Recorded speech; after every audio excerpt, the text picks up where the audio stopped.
Gut IQ nutrition and wellness videos are meant to be informative and educational. They are not intended to diagnose, treat, prevent, or cure any disease or condition.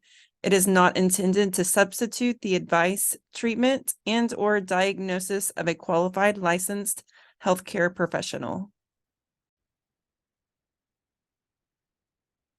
Hello, everyone, and welcome back. Today, I am going to go over the baking soda assessment. So if you listen to my previous video about low stomach acid versus high stomach acid, and you're curious if maybe the low stomach acid is where you are, and you want to give the baking soda assessment a try yourself at home, there's no harmful or dangerous chemicals that you have to ingest or anything. You just need a little bit of baking soda and a little bit of water, and that's it. The caveat before you do this test, if you are on any over-the-counter or prescription stomach acid blockers, whether that be Zantac or Pepcid AC or Tums, any kind of stomach acid medication, including prescription medications, you'll want to make sure that you're off of those for at least a few days before you do this assessment to get accurate and true results.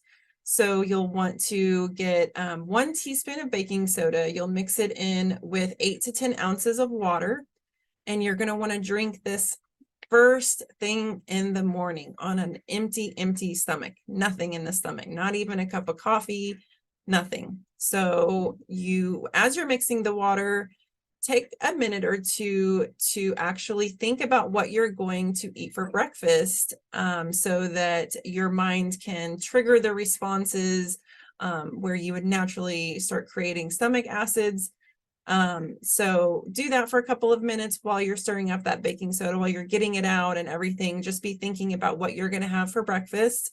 You're going to stir that up and drink it, and within about 10 to 15 minutes, you should have burped quite a few times. If you are like me, like for me, I think it was over 8 minutes the first time that I did this test. After I stopped my stomach acid blockers, I did this, and I had one tiny little burp after about 8 minutes.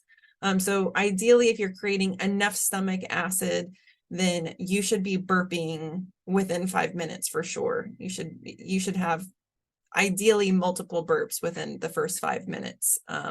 Enough. I think that there's a 5-minute Belch test that you can probably Google and find instructions to as well. But definitely within those 10 to 15 minutes, you want to see lots of burps. And if you're not, then it is more than likely that you have low stomach acid issues.